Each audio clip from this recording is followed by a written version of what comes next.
একদল প্রফেশনাল চোর তাদের মিশন শেষ করে যখনই টাকা পয়সা ভাগাভাগি করছিল তখন তাদের টিমেরই একজন প্রত্যেকের সাথে প্রচণ্ড লেভেলে বিশ্বাসঘাতকতা করে। মানে যাকে বলা হয় চোরের উপর ডাকাতি নয়, ডাকাতের উপর বাটপাড়ি। আজকের মুভির প্রত্যেকটা ক্যারেক্টার যেন এক একটা অ্যাটম বম, কেউ কারো থেকে কম নয়। মুভির কাহিনী অনেক দামি একটা অ্যান্টিক মূর্তিকে চুরি করা হলেও এর মধ্যে লুকিয়ে আছে কঠিন এক প্রতিশোধের গল্প। তাই আর বেশি স্পয়লার না দিয়ে চলুন শুরু করি 2025 সালে মুক্তি পাওয়া প্লে ডার্টি মুভির গল্প। গল্পটি শুরু হয় একটি ব্যাংকে, যেখানে আমরা পার্কার নামের একজন লোককে দেখতে পাই। সে আর তার সঙ্গীরা মিলে একটা ব্যাংকে রাতের অন্ধকারে লুট করছে। পার্কারকে লোকজন লিজেন্ড, জিনিয়াস, চোর, বদমাস, ডাকাত, প্রতারক এইসব নামেই চেনে, কারণ এইসব কাজে পার্কার প্রচণ্ড বেশি এক্সপার্ট। ওই সময় তাদের দলের জুনিয়র একজন যখন জানতে পারে তার সামনে পার্কার দাঁড়িয়ে আছে, সে ভয়ে কাঁপতে শুরু করে। তাই নিজের ভয়কে সরানোর জন্য সে পার্কারের সঙ্গে তর্ক করা শুরু করে। এখন পার্কার তাকে বলে যে, দেখো, আমি তোমার সঙ্গে কোনো ঝগড়া করতে চাচ্ছি না, আমি শুধু এখানে আমার কাজটা করছি, নিজের কাজে মন দাও। এরপরেই পার্কার আর তার পুরো টিম মিলে লকারটা পাসওয়ার্ড দিয়ে খুলে ফেলে, যেটা তাকে ব্যাংক ম্যানেজার নিজেই দিয়েছিল। কিন্তু ঠিক ওই সময় বাইরে এই ব্যাংকের সিকিউরিটি গার্ড চলে আসে। তবে সে আজকে ছুটিতে, তাই তার পরিবারকে নিয়ে এই রোড দিয়ে সামনের দিকে যাচ্ছিল। তবে ব্যাংকের সামনে যখন সে অনেকগুলো গাড়ি দেখতে পায় তখনই বুঝতে পারছিল ব্যাংকের ভেতরে কোনো একটা গড়বড় হচ্ছে। তবে আশ্চর্যের বিষয় হলো, সেই বিষয়টা পুলিশকে বলার আগে নিজে এটার ফায়দা নিতে যাচ্ছিল। সে ডাকাতদের কাছ থেকে পয়সা নেওয়ার কথা ভাবছে, একে হয়তোবা বলে ডাকাতের উপর বাটপাড়ি। যাই হোক, কিছুক্ষণ পর পার্কার আর তার টিম যখন ব্যাংক থেকে বের হয় তখনই ওই গার্ডটা তাদের কাছ থেকে এসে টাকা ভর্তি ব্যাগ নিয়ে সেখানে কয়েকটা গুলি করে দ্রুত গাড়ি নিয়ে পালিয়ে যায়। কিন্তু পার্কার তো ছেড়ে দেওয়া পাবলিক নয়, সে দ্রুত ওই গাড়িটাকে ফলো করতে শুরু করে। এদিকে ওই সিকিউরিটি গার্ডটা তো ভয় পেয়ে তাদের গাড়িটা নিয়ে একটা হর্স রাইডিং মাঠের মধ্যে চলে যায়। এখন দূর থেকে পার্কার ওই সিকিউরিটি গার্ডটাকে গুলি করে মেরে ফেলে আর ঠিকই ওই টাকা ভর্তি ব্যাগটা গাড়ি থেকে নিয়ে যায়। কিন্তু টাকা নেওয়ার সময় সিকিউরিটি গার্ডের ওয়াইফকে দেখে পার্কারের একটু মায়া হয়, তাই সে ওখান থেকে একটা বান্ডিল টাকা ওই সিকিউরিটি গার্ডের ওয়াইফকে দেয় সিকিউরিটি গার্ডের মৃত্যুর ভর্তুকি হিসেবে। এরপরই তারা পুরো টিম তাদের ডেরায় চলে আসে। ওই সিকিউরিটি গার্ডের তখন এলোপাথারি গুলি করার কারণে পার্কারের সব থেকে কাছের বন্ধু পিলের ঘাড়ে গুলি লাগে। তারা দ্রুতই তখন পিলের চিকিৎসা শুরু করে। তাদের এইবারে ডাকাতের নতুন 4 জন লোক তাদের সঙ্গে ছিল। ওদের মধ্যে জেন নাম করে একটা মেয়ে তখন অদ্ভুত আচরণ করছে। পার্কার তো প্রথমে কিছু বুঝতে পারছে না এই মেয়েটা এমন করছে কেন, আর তখনই হুট করে যেন সেখানে গুলি করা শুরু করে। এখন পার্কার ওই গুলি খেয়ে একটা নদীর মধ্যে পড়ে যায়। এরপরে দৃশ্য পরিবর্তন হলে আমরা দেখতে পাই পার্কার এখনো বেঁচে আছে। সে একটা হোটেলের মধ্যে আহত অবস্থায় আছে। এই হোটেলটায় সে প্রায় আসতো। তখন হোটেলের দেওয়াল ভেঙে সে ওখানে লুকিয়ে রাখা কিছু জিনিস নিয়ে নেয় আর দ্রুতই ও হোটেল থেকে বেরিয়ে আসে।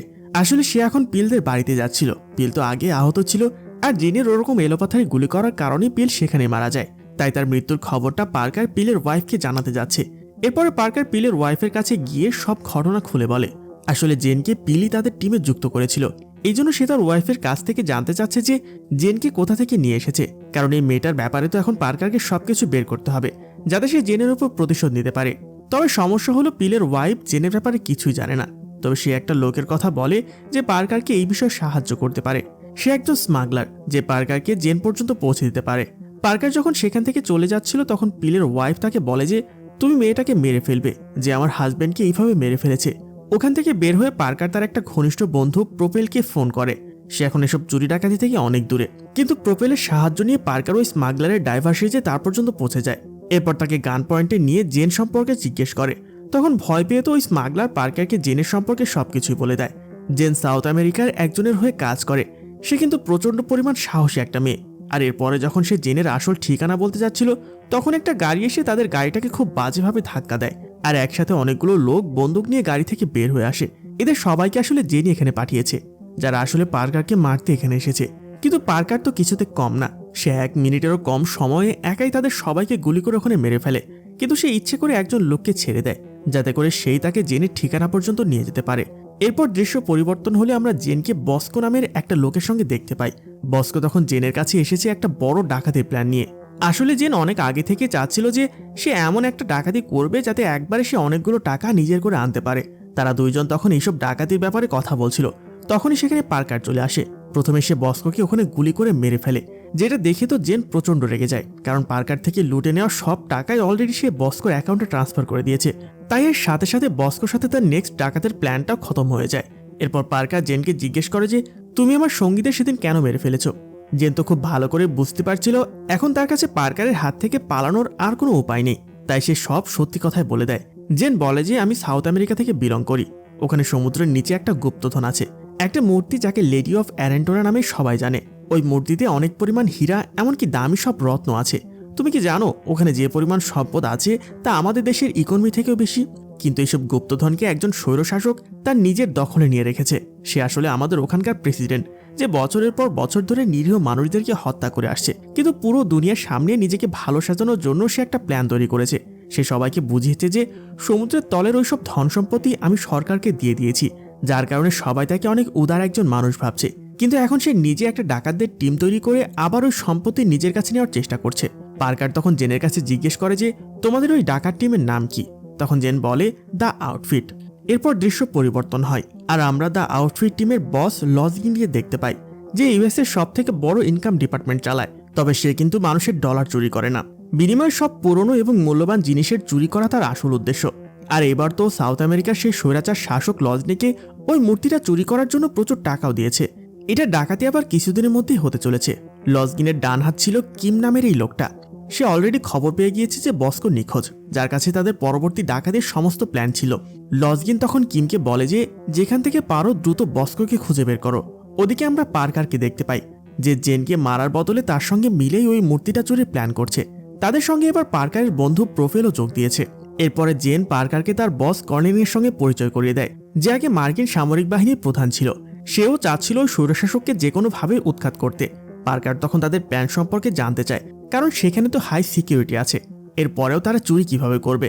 কর্নেল তাকে সবটা খুলে বলে, আর সেই সঙ্গে তারা পার্কারকে একটা নকল মূর্তিও দেখায়, যেটাকে তারা ওই আসল মূর্তিটার সঙ্গে বদলে ফেলবে। কিন্তু পার্কার তাকে এইভাবে সরাসরি চুরি করতে নিষেধ করে।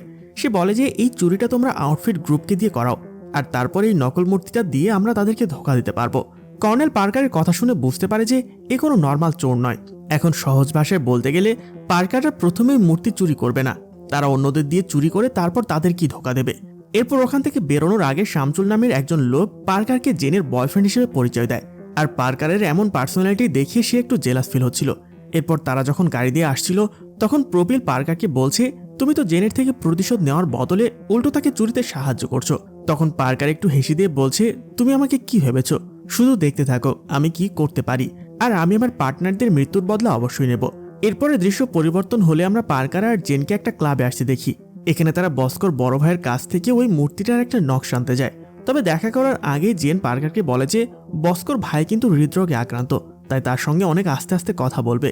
কিন্তু পার্কারের মনে তো আসলে দয়ামায়া বেশি নেই, তাই সরাসরি সে তার ভাইকে বলে দেয় যে তুমি কি জানো বস্কো অলরেডি ওপরে চলে গিয়েছে, তার কাছে আমাদের কিছু জিনিস ছিল, ওগুলো নিতে আমরা এখানে এসেছি। এটা শুনে তো বস্কোর বড় ভাই সেখানে অনেক কান্না শুরু করে। পার্কার তো তাকে বারবার কোশ্চেন করেই যাচ্ছিল ওগুলো কোথায় রেখেছো, ঠিকঠাকভাবে বলো। তখন বস্কোর ভাই বলে যে সে তার সমস্ত প্রয়োজনের জিনিস নিজের বেডরুমে রাখে। এটি শুনে তখন দ্রুত পার্কার আর জেন তখন সেখান থেকে বেরিয়ে নকশাটা আনতে যাবে। তখনই সেখানে কিম তার পুরো টিম মিলে সেই ক্লাবে চলে আসে, আর বস্কোর ভাইকে হুমকি দিয়ে জিজ্ঞেস করে যে সত্যি করে বলো বস্কো কোথায় আছে। ঠিক তখনই সেখানে বস্কোর ভাইয়ের হার্ট অ্যাটাক হয়ে যায়, আর জেন তখন বাহানা বানিয়ে বলে যে আমি একজন ডক্টর, আমাকে দেখতে দাও। এই সুযোগে সে টেবিলের নিচে থাকা বন্দুক দিয়ে তাদের সরাসরি গুলি করতে থাকে, আর এই সুযোগে পার্কার সোজা চলে যায় বস্কোর রুমে। বস্কো তার আলমারি ভর্তি শুধু হাতির টয় রেখে দিয়েছে, আর সে যেন কোনো একটা হাতির মধ্যে ওই সবগুলো নকশা লুকিয়ে রেখেছিল। পার্কার যখন একটা করে হাতি দেখছিল ঠিক তখনই সেখানে কিম চলে আসে, আর ওই নকশাটা নেওয়ার জন্য তাদের দুজনের মাঝখানে তখন বেশ ফাইট শুরু হয়ে যায়। তবে ঠিক তখনই সেখানে পুলিশ চলে আসে। তাড়াহুড়ো করে পালাতে গিয়ে কিম জানালা দিয়ে নিচে পড়ে যাচ্ছিল, তখন পার্কার তাকে বাঁচিয়ে নেয়। কিন্তু যখনই পুলিশ ভেতরে ঢোকে তখনই পার্কার ইচ্ছে করে তার হাতটা ছেড়ে দেয়। তবে এত ওপর থেকে পড়ে সে কিন্তু মারা যায় না, ওখান থেকে সোজা একটা গাড়ির ওপর এসে পড়েছিল। এদিকে লজকিন তখন জানতে পারে যে কিম ওই নকশাটা উদ্ধার করতে পারেনি, বরং আহত হয়ে ফিরে এসেছে। তখন সে দ্রুত কিমের সঙ্গে দেখা করতে চায়, আর লজকিন যখন জানতে পারে যে এই মামলাটায় পার্কারও আছে তখন সে তো পুরো হয়রান হয়ে যায়। আসলে কিছু বছর আগে পার্কার আর লজকিনের মধ্যে একটা চুক্তি হয়েছিল, তারা কখনোই একে অপরের কাজে হস্তক্ষেপ করবে না। মানে এখন আর তাদের মাঝখানে সেই চুক্তিটা নেই, তারা এখন আবারও একে অপরের দুশমন। এরপরে আমরা আবারও পার্কারকে দেখতে পাই, যেখানে সে জেন আর কর্নেলকে তার নতুন টিমের সঙ্গে পরিচয় করে দিচ্ছে। এরা সবাই পার্কারের পুরনো ফ্রেন্ড, যারা সবাই অলরেডি টাকা নিয়ে রিটায়ারমেন্ট নিয়ে নিয়েছে। এদের মাঝখানে একজনের নাম হলো স্টেন, যে ড্রাইভ করতে একদম এক্সপার্ট, আর বাকি দুজনের নাম হলো ব্রেন্ডা আর অ্যাড। এরপরে পার্কার সেখানকার সবাইকে তাদের নেক্সট প্ল্যানটা বলে। পার্কার সবাইকে বোঝাচ্ছিল যে এই মূর্তিটা কিন্তু অনেক বেশি হাই সিকিউরিটির মধ্যে রাখা হয়েছে, তাই এটাকে এখান থেকে সরানো কিন্তু অনেক রিস্কের কাজ। তাই আমরা প্রথমে আউটফিটদেরকে এই মূর্তিটা চুরির কাজে দেব। তারা যখন মূর্তিটা চুরি করে নিয়ে আসবে তারপর আমরা তাদের কাছ থেকে ওই নিয়ে আসবো। পার্কার এরপর ব্রেন্ডা আর অ্যাডকে বলে যে তোমরা দুইজন রেল সেকশনের কর্মচারী সেজে গিয়ে ট্রেনের স্পিডটাকে বাড়িয়ে দেবে। এরপরে প্রপিল ট্রেনের গতি কমানোর সিস্টেমটা পুরো ভেঙে ফেলবে। আর ট্রেন যখন এতটা গতিতে চলতে থাকবে তখন ঠিকই পরের স্টেশনে যাওয়ার আগেই লাইনচ্যুত হয়ে যাবে। ওই সময় ট্রেন তার ট্রাক দিয়ে মূর্তিটাকে। এরপর পার্কার সবাইকে বলে যে আমাদের মিশনের 24 ঘন্টা সময় বাকি আছে, তাই সবাই আজকে ভালো করে আরাম করে নাও। এরপর পার্কার সেখান থেকে তার পছন্দের একটা হোটেলে চলে আসে। জেনও এখন পার্কারের সঙ্গে আছে। জেন হোটেল রুমে এসে পার্কারকে একটু সিডিউস করার চেষ্টা করে, কিন্তু পার্কার তা পাত্তা না দিয়ে দূরে সরিয়ে দেয়। ঠিক তখনই শামচুল হোটেল রুমে ঢুকে পড়ে আর পার্কারকে সেখান থেকে নিয়ে এসে একটা নির্জন জায়গায় বেঁধে রেখে দেয়। তার সন্দেহ হচ্ছিল যে পার্কার তার গার্লফ্রেন্ডকে নিয়ে হোটেলে একান্তে সময় কাটাচ্ছিল। শামচুল এতটাই বেশি রেগেছিল যে সে লজনিকে পার্কারের কথাটা বলে দেয়, আর লজকিনও পার্কারকে মারার জন্য একজন লোককে পাঠিয়ে দেয়। তবে তখনই সেখানে জেন চলে আসে। সে পার্কারকে বাঁচানোর জন্য শামচুলকে বলে যে আমাদের মধ্যে ওইরকম কোনো সম্পর্ক নেই, তুমি শুধু শুধু সন্দেহ করছো। শামচুল বুঝতে পেরে যখন পার্কারকে মুক্ত করে দেয়, লজকিনের একজন লোক সেখানে পৌঁছে যায়। পার্কার তখন শামচুলকে ঢাল হিসেবে ইউজ করে, যার কারণে গুলি লেগে সেখানে শামচুল মারা যায়। পার্কার তখন লজকিন যে লোকটাকে পাঠিয়েছিল তাকেও মেরে ফেলে। আর তখন এসে দেখতে পায় ওই লোকের ফোনে লজকিনের কল এসেছে। পার্কার কলটা রিসিভ করে বলে যে তুমি কেমন লোককে পাঠিয়েছো আমাকে হত্যা করতে, এ নিজে এখানে এসে মরে গিয়েছে। লজকিন তখন পার্কারকে বলে তুই আমার জায়গায় এসে ভুল করেছিস, আমাদের মধ্যে তো চুক্তি হয়েছিল, আমরা কেউ কার কাজে হাত দেব না। এরপর লজকিন এমন একটা কথা বলে যেটা শুনে পার্কার তো পুরোই চমকে যায়, কারণ ওই মূর্তিটা কালকে নয় বরং আউটফিট টিম আজকে চুরি করছে। এটা শুনে পার্কার দ্রুত তার টিমকে তৈরি হতে বলে, আর প্ল্যান মোতাবেক ব্রেন্ডা আর অ্যাড ট্রেনের কর্মচারী সেজে স্টেশনে পৌঁছে যায়।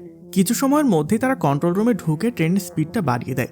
এবার কাজ তো প্রপিলের, যে সিস্টেমটাকে পুরো ভাঙার চেষ্টা করছে, কিন্তু ভুল করে তার হাত থেকে বন্দুকটা পড়ে যায়।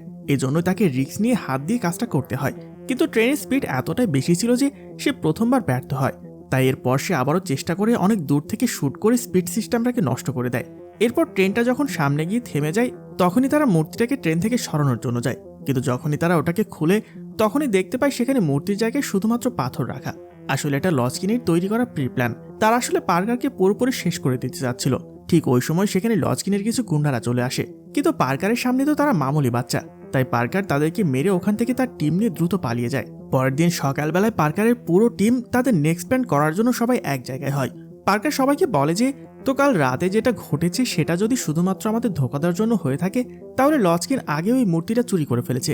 তাই এখন আমাদের কাজ হলো লজকিন ওই মূর্তিটাকে কোথায় লুকিয়ে রেখেছে সেটা খুঁজে বের করা। তাই এখন তাদের প্রথমে যেতে হবে লজকিনের ডান হাত মানে কিমের কাছে, কিন্তু সে তো এখনো আহত অবস্থায় হসপিটালে আছে।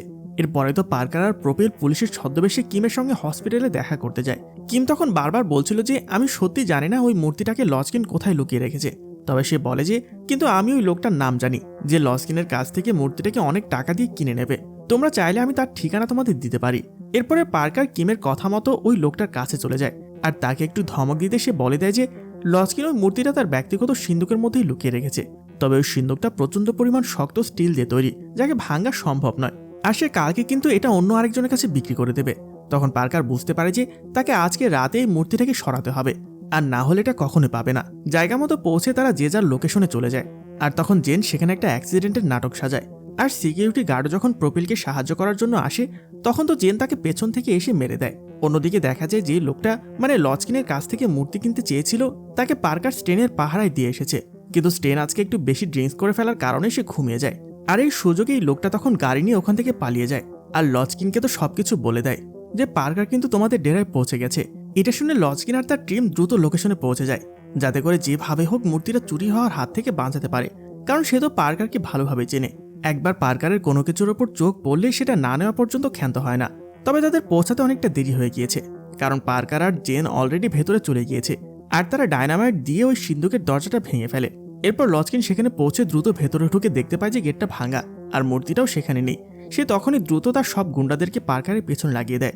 লজকিনের সব গুন্ডারা তো লাগাতার মূর্তিটার দিকে গুলি করে যাচ্ছিল, যার কারণে পার্কার গাড়ি থেকে বাইরে এসে যখন তাদেরকে আটকাতে যায় তখনই গুলি লেগে সে ওখানে ছিটকে পড়ে যায়। তখন প্রপিলও ব্যর্থ হয় মূর্তিটাকে রাখতে, তাই আবার ওই মূর্তিটা চলে যায় লজকিনের কাছে। লজকিন সঙ্গে সঙ্গে ওই ডিলারকে ফোন করে আর বলে যে মূর্তিটা আমার কাছে চলে এসেছে, আপনি টাকা রেডি করেন। এরপর লজকিনের সমস্ত লোকেরা ওই মূর্তিটাকে নিয়ে এসে ডিলারের বাসায় পৌঁছে যায়, কিন্তু যেহেতু এখন অনেক রাত হয়ে গিয়েছে তাই ওই ডিলার বলে যে আমি কালকে দুপুরে তোমাদের টাকাটা ডেলিভারি করব, এত রাতে টাকা দিলে পুলিশ সন্দেহ করতে পারে। লজকিনের লোকের সেখান থেকে চলে যাওয়ার পর ওই ডিলার যখন মূর্তিটাকে দেখছিল তখন সে বুঝতে পারে যে এই মূর্তিটা আসল নয়, এরপরে তো সঙ্গে সঙ্গে সাউথ আমেরিকার প্রেসিডেন্টকে ফোন করে লস্কিনের ওপর ধোঁকা দেওয়ার মামলা করে। এই সবকিছু তো পার্কারের প্ল্যান ছিল। এরপর আমরা দেখতে পাই পার্কার আর তার পুরো টিম মিলে ওই আসল মূর্তিটাকে বের করছে। তবে মূর্তিটা নিয়ে চলে যাওয়ার আগে লস্কিন তার পুরো টিম নিয়ে আবার ওখানে পৌঁছে যায়। তবে সে পার্কারকে সরাসরি গুলি করার আগে তার একটু প্রশংসা করে নেয়, কারণ সে একমাত্র ব্যক্তি যে লস্কিনকে বারবারই ধোঁকা দিতে পেরেছে। এরপরে তো লস্কিন তখন পার্কারকে গুলি করতে যায়, কিন্তু পার্কার আসলে লস্কিনের থেকে এক ধাপ ওপরে চিন্তা করে রেখেছে। সে অলরেডি ওই মূর্তিটাতে বোমা লাগিয়ে রেখেছে। তখন সঙ্গে সঙ্গে দেখা যায় ওই মূর্তিটা একদমই চোখের সামনে ধ্বংস হয়ে যায়। আর পার্কার এটা ইচ্ছাকৃতভাবে করেছে যাতে করে সে লস্কিনকে হাতে নাতে ধরতে পারে। এরপরে সে লস্কিনকে সোজা শুট করে দেয়। এর পরের দিন সকালবেলা আমরা দেখতে পাই তাদের পুরো টিমটাই হতাশায় ছিল, কারণ এতদিন ধরে কষ্ট করার পরেও তারা কিছুই পায়নি। কিন্তু পার্কার সবসময় তার পার্টনারদের খেয়াল রাখে, তাই এরপর সে পকেট থেকে কিছু মূল্যবান হীরা বের করে তাদেরকে দেয়, যেটা সে ওই মূর্তিটা ধ্বংস হওয়ার আগে সেখান থেকে বের করে রেখেছিল। এগুলো দেখেই তো সবাই অনেক খুশি হয়ে যায় আর পার্কারকে অনেক ধন্যবাদও জানায়। টিমের সবাইকে এসব দেওয়ার পর পার্কার এবার যায় জেনের সঙ্গে দেখা করতে, যাতে করে সে তার কাজটা সম্পন্ন করতে পারে। জেন তো ভাবছে যে সবকিছু মিটে গেছে, পার্কারও হয়তোবা এখন তাকে ভালোবাসতে শুরু করেছে। কিন্তু এত কিছু ঘটে যাওয়ার পরও পার্কার তো ভুলতে পারেনি জেন তার সব থেকে কাছের বন্ধু পিলকে মেরে ফেলেছিল। আর এখানে আসার আগে সে পিলের ওয়াইফকে কথা দিয়ে এসেছে যে তার বন্ধুকে যে মেরেছে সেও তাকে মেরে ফেলবে। তাই এবার পার্কার জাস্ট বন্দুকটা বের করে জেনকে শুট করে দেয়। এরপরে পার্কার চলে যায় পিলের ওয়াইফের সঙ্গে দেখা করতে আর তাকে ভবিষ্যতের কথা চিন্তা করে কিছু হিরাও দিয়ে দেয়। গল্পের একদম শেষ দৃশ্যে আমরা দেখতে পাই পার্কার তার বন্ধু প্রফিলকে বলছে যে আমি সব কাজে অনেক বেশি বিরক্ত, আমার এখন ডাকাতি লুটপাট কিছুই করতে ভালো লাগে না, এগুলো আমার কাছে অনেক বেশি অপরাধ লাগে। তখন প্রফিল বলে যে গড সবসময় তাদেরকে পছন্দ করে যারা নিজেদের ভুল বুঝতে পেরে তার কাছে আত্মসমর্পণ করে। এটা শুনে পার্কারও তখন একটু খুশি হয়ে যায় আর এইসব অপরাধের দুনিয়া থেকে নিজেকে পুরোপুরি সরিয়ে নেয়। আর আমাদের আজকের এই জমজমাট অ্যাকশনে ভরপুর মুভির গল্পটাও এখানে শেষ হয়ে যায়।